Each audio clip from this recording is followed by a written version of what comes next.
Good afternoon, good evening, good morning, wherever you are, depending on watching this.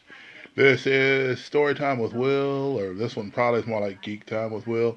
I expressed on my Facebook and on my Instagram that I was going to be talking about Star Wars Episode 8, The Last Jedi. And so I'm going to do that now. Anyway, a couple of things. First of all, if you like what I'm doing, and I hope you do, please comment, like, subscribe, share, all that stuff. I want to hear about it. This movie is a lot more polarizing than any of the other Star Wars probably previous to this movie. So I want your thoughts on this. I want to hear what you have to say. Did you like it? Did you hate it? And the other thing I'm going to say is spoilers. If you've not seen the movie yet, please stop the video. Stop the video. Watch the movie. Come back. I'll wait for you. Anyway, so just to let you know, this is going to be recounted kind of as I think of it. So I'm going to try to go as, linear as possible, but I may remember some things. Here's something in the comments to consider. Um, how many times do I say, oh, that makes me think of this or that makes me think of that? Just a thought. You can count it, put it in the comments or below or whatever. Anyway, so I'm going to begin. Went to go see the movie last night. And I loved it. I really enjoyed it. I love the story. I love the way it worked out. Uh, Basically, it starts with in the middle of a battle. You have the resistance, the rebels. They're going in. There's this big ship called the Dreadnought that shows up. And so they go in and they're trying to blow up the Dreadnought. Here's Poe Dameron doing his best little flying thing. And of course, in Star Wars, what's one of the biggest problems with big ships? They can't hit small targets. So what happens? Poe Dameron's running around shooting the turrets and the tanks and different things like that, the guns, basically trying to take the guns out. And so while it's happening, he goes through and does all this stuff, and Leia's like, okay, Command General, Commander Commander Organa is like, okay, go ahead and come on back in. He's like, no, we can take this thing down. We got this. We got a plan. And so he doesn't follow orders. And let's say that's going to come back to the bottom of the butt. He goes through. There's a young lady that's flying one of the deals. She's a bomber. They go through and start doing all this stuff. She's the last bomber optional, and she's having a hard time trying to drop the thing because she's trying to kick this deal to bring down the switch that'll drop the bombs. And it implies that there's possible a little bit of force use. We're not for sure if that's what happens. Whenever she kicks it, she's kicking. It won't fall. It won't fall. It won't fall. She holds onto her necklace. She kicks it again, and then it falls down. And she's able to catch it as the ref falls out of reach. Pushes the button, drops the bombs, blows up this dreadnought. Anyway, the rebels have a big problem. They're trying to get away, and as they're trying to get away, every time they jump light speed, the First Order, which are the bad guys, they end up following them because they can follow them in the light speed. About 30 seconds out from the time they jump, they're already on top of them again. So every time they jump, of course, the light speed, they're losing valuable fuel and all this other stuff. And of course, the First Order's got plenty of stuff.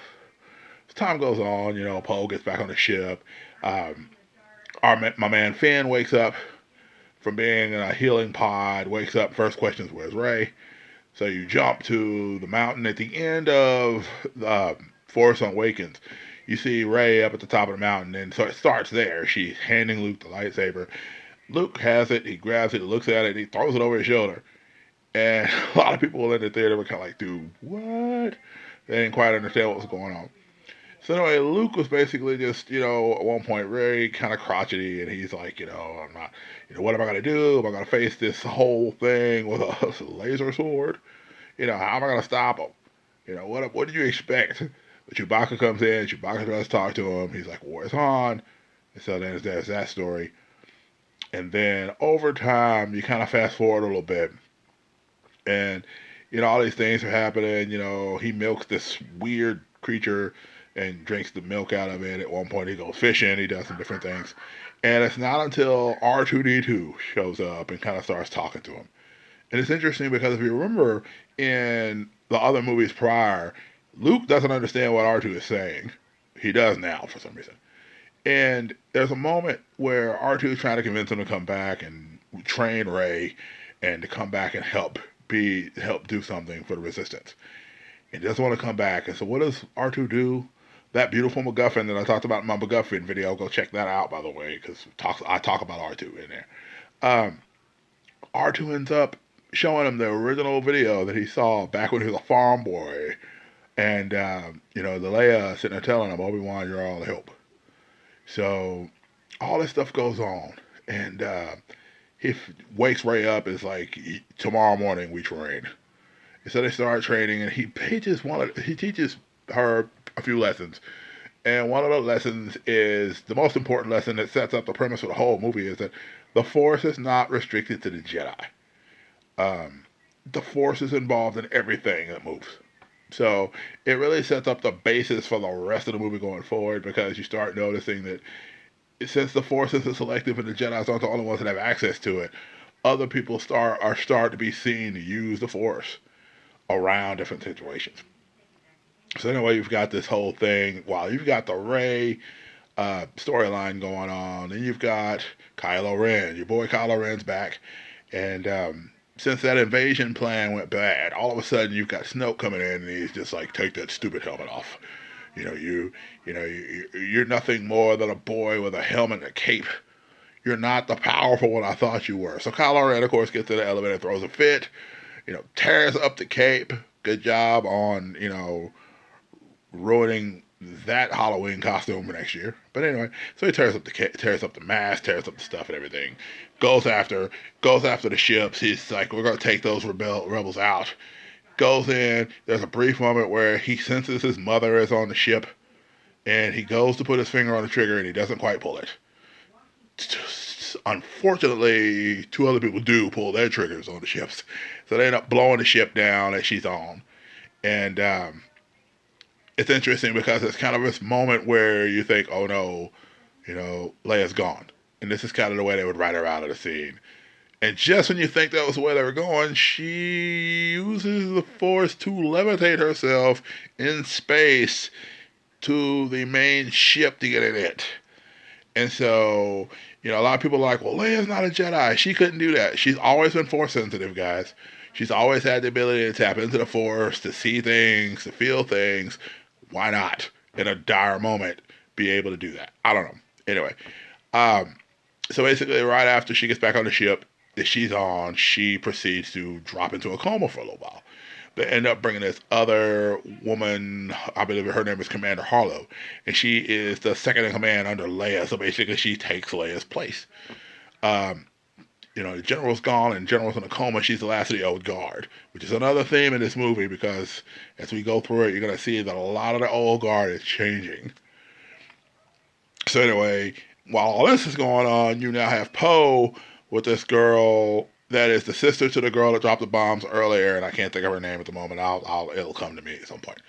Anyway, Rose. There we go. Rose thinks he's defecting. And then all of a sudden, she shocks him with this thing, and the next thing you know, it's just all this interesting stuff. And the whole thing about that storyline is going on. That kind of gets into the one part I really don't like about the movie, which they go into this whole thing about these horses and all this different stuff, and these creatures, and they go in and they do all this crazy stuff, and they're like, they go and they chase and do all this stuff.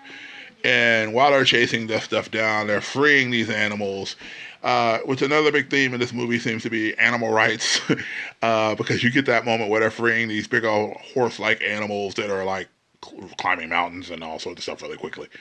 But then there's another thing, little Porg people that are running around. I say people because they're not people, they're more like puppets. They come in and they do their thing, and they're running around making their little noises. And at one point, Chewbacca's about to eat, and one of the Porgs shows up, and several of the Porgs show up and just look at Chewbacca like, are you sure you're going to do that? You sure you're going to eat that? And, of course he does not. The little baby Porg, he scares him off a couple of different times, but nothing really works out for him. He just throws it away. Anyway, so that goes on. So meanwhile, we've got the continuing story also. Now we're back at Kylo Ren, and he tried to destroy the ship, didn't make it. Somehow or another, him and Rey have a connection where they can see each other. Now the difference is that Rey can see everything where Kylo Ren sees. She can see his surroundings. He can only see her. And so we're not sure who sets this up or why this is set up until later. So anyway, during the process of this, there's a point where Rey asks Luke about what happened between him and Kylo Ren. He tells the story a little bit differently than it actually is. He says, basically, I was there, I was standing over him. He saw me standing over him. He lashed out and then took some of the Jedi's with him I was trading and killed the rest. We found out that story's not quite true because Luke sensed the darkness in him and he decided he was going to try to take care of it on his own. So he goes to light up his lightsaber to kill Kylo Ren. And as he does it, he realizes what a terrible mistake he's making. But in the midst of realizing and regretting the mistake, Kylo Ren wakes up, looks at him, and notices that he's got the lightsaber lit. He goes to grab his lightsaber, and that's the end of it. Kylo Ren brings down everything on top of him. Next thing you know, in the real story, Kylo Ren slaughters everybody. Thinking Luke dead, of course, he then does his thing and leaves. Because Luke talks about the fact that Snoke has already infected his mind. And so he's already turned to the dark side pretty much. So Luke sensing the evil in him was what really kind of pushed him over the edge, because there was still that moment of conflict, which continues apparently, because as Rey and he see each other, they start communicating. Rey ends up going down in a chasm, into the dark chasm, kind of like Luke when he goes into the tree trunk, and Yoda tells him to go in there, and the only thing you're going to have in there is what you take in there with you. And so she kind of looks for her parents. She's trying to figure out who her parents are, and it ends up showing her herself. Several reflections of herself, and then when she gets to the end, it says, "Show me who my parents are." It's just her. So I'm trying to fast forward a little bit through time, but anyway, there's a point where Rey and Luke fight. And basically, they're fighting. There's no real lightsabers involved. So Rey gets the lightsaber. She goes at Luke. She kind of stops herself. She's like, "Are you going to go with me? I can bring him to the light side. I can bring Kylo Ren to the light side. I sense a conflict in him. Luke won't go." She takes off. Next thing you know, he's like, "I'm going to burn this whole thing to the ground. I should have done this a long time ago. I'm going to burn the books. I'm going to burn everything." He talks about the Jedi text. And then Yoda shows up. Now, we're not talking about the Yoda, CG Yoda from episodes 2 and 3. We're talking about we're talking about the ghost version of the puppet Yoda that they used in episode 1, as well as the original trilogy. And so you get that. So there's this brief moment where Yoda basically makes this joke about, books have you read? And Luke's like, "Well, no, I've read some of them." He's like, "Page turners, they were not." And so Luke goes to this moment where he's going to burn everything, and he can't really pull the trigger, and Yoda pulls out a force lightning bolt, burns the whole thing. And so him and Yoda are talking, and Yoda makes this powerful statement. He says, teach your students your successes, yes, but you must also teach them your failures as well. Anytime you're teaching, one of the things that's really interesting about that is that Luke has to teach his failures too. So it's a point where Rey ends up sneaking onto the ship, back to the storyline with Rose and Finn. They're trying to sneak aboard and crack this code, because if they can crack this code, they can get rid of the thing that's tracking them during light speed. That way they can make a jump and get away. And so they're doing that. They meet this guy who claims he can crack in and break the codes. So they're doing that. Well, Poe is trying to stall for time while they're doing that. Not only that, but he's also trying to deal with the Commander Harlow, who they're not sure what's going on. He ends up finding out that they're going to take a bunch of ships and just break away from the main ship and leave. He doesn't realize that she's already thought ahead to the fact that the main ship is only tracking the big ship. It won't have time to track small escape ships. And there is a planet off to the distance that's an old rebel base that doesn't have a whole lot of power, but it has a whole lot of stuff they can use to defend themselves for a while until they get more help. So he's still trying to figure out what's going on. He kind of stages a mutiny, and next thing Leia shows up, blast him, and they load him up, because Leia understands the bigger play, which is save the people. Save as many of the resistance as you can, not to be so hot-headed and everything. Which that was a powerful thing too, because that's a lesson he had to learn.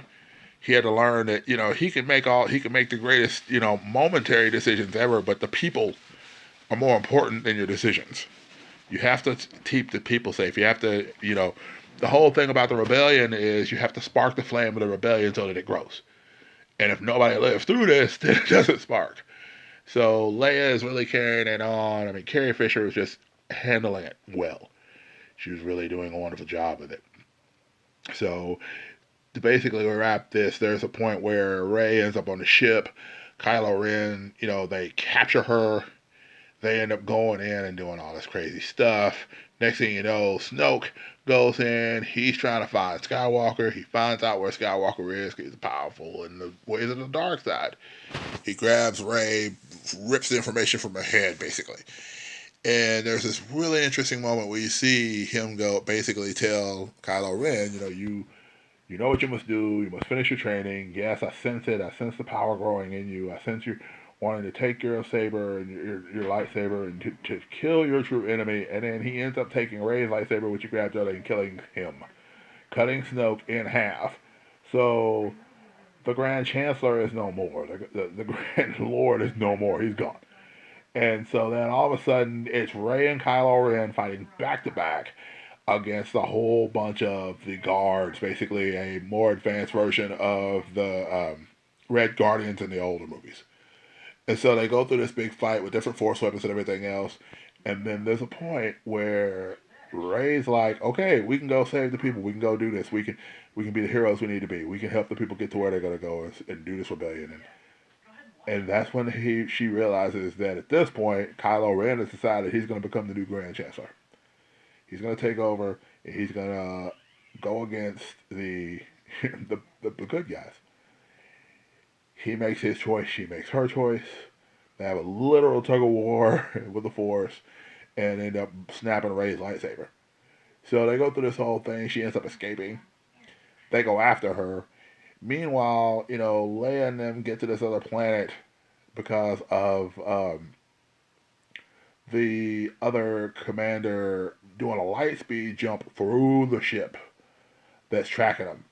And basically, it's just a really interesting moment because she goes light speed and all of a sudden there's no sound for several seconds, and then the explosion occurs, just boom, and it's crazy.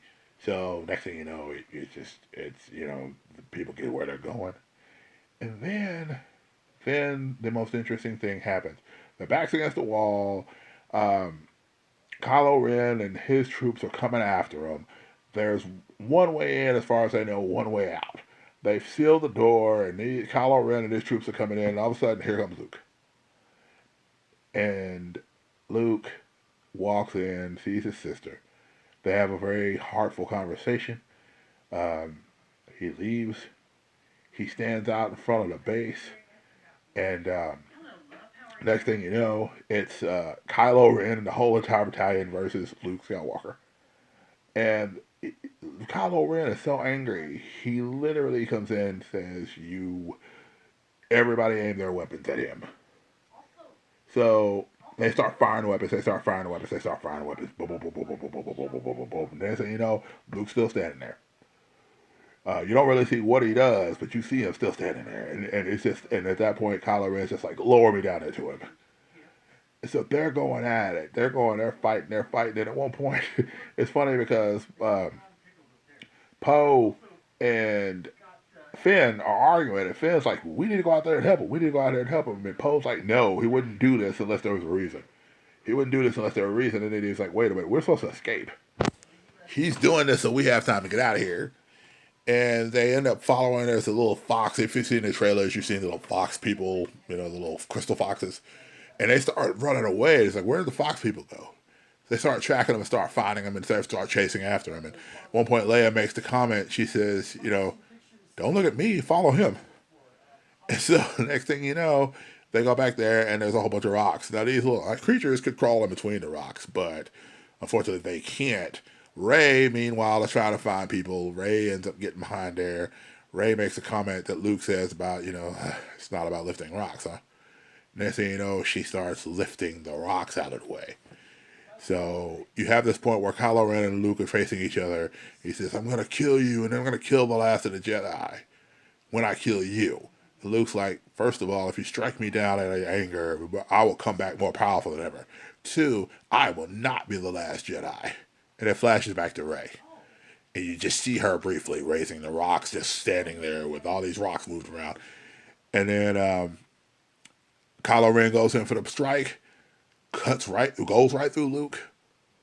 And the next thing you know, he looks and Luke's still standing there. And it's only then she starts to figure out Luke's not really there.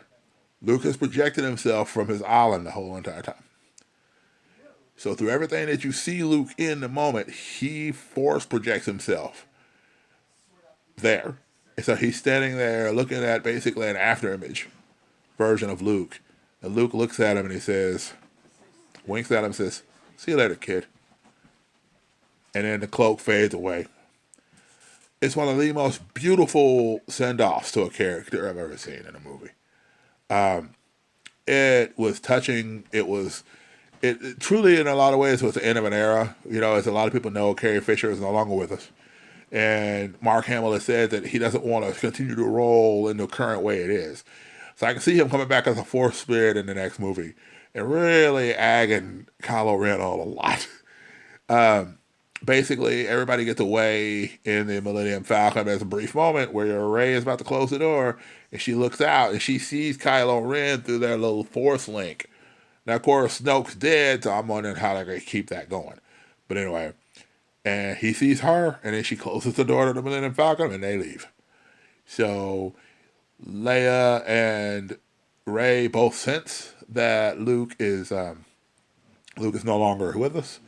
And she says to Leia, she's like, look, well, how can the rebellion go on without him? And Leia looks at her and just says to her, comforting her, saying, "We've got everything we need right here." And so you see all the people, you see, Chewie, you see the Porg, you see BB-8. BB-8, by the way, is the most powerful. If BB-8 were a Jedi, BB-8 was the most indestructible thing on the planet. He went through so many crashes, blows up. He jumps in a walker unit at one point and overrides it and starts blasting people. BB-8 is the hardest hitting thing in the movie series. I'm telling you. Watch out for BB-8, because I think in the next movie he's going to be even crazier. That little droid can get into some stuff and get out of some stuff. Anyway, he ends, everybody's there. Poe's there, Finn's there, Rose, who was there earlier. She makes a powerful statement about war. She says, "We don't fight wars because of the things we hate. We fight wars for the people we love." And she kisses Finn. And so at the end of the movie, you see Finn, covering her up and everything. And so Rey kind of gets the sense that there may be something going on between them, because we don't know how Rose is going to fare after this. We don't know for sure if she's going to live through this or not. Fast forward a little bit. When they were trying to, remember I was talking about the whole thing with the horses and stuff. There's a little boy, and they reference to him. He goes in to grab a broom, and he kind of pushes his hand out. He doesn't grab the broom comes to his hand. And so the next thing you know, he goes in, and there's a little signet ring that one of the other people in the deal were wearing. He ends up with it at the end of the movie. And that's how the movie ends. And the most powerful send-off I've ever seen was in the end credits. It actually said, dedicated to our princess, Carrie Fisher. And so they signed off well into that as well. So what I think of the movie overall, I loved it. I really enjoyed it. I'm excited to see what they do with this last movie in this part of the franchise. Because I think when we go into episode 10, which Disney's already said they're going to do, I don't think we're going to see a lot of these characters in this movie. I think we're going to jump a little forward in the future, and we're going to be seeing some other things. I think the way they set up for the idea that the Force is not specific to the Jedi, it's going to play a big role in these next few movies after this. So thank you guys, as always, for checking this out. I hope you're excited about this. If you've seen the movie, let me know how you feel about it. I really like to see your thoughts. I really like to see them in the comments down below. Anyway, thank you guys so much for rocking with me. Enjoy your Christmas, as I know Christmas is coming tomorrow, Christmas Eve. So be careful, be safe out there. If you've got to go shopping, get some water in you, hydrate, do whatever you need to do, and just get ready to deal with some people who aren't going to be the nicest in the world. But anyway, try to love on them anyway. So I pray that your church for you tomorrow will go well. And above all else, guys, above all else, be blessed and be a blessing to somebody. Take care.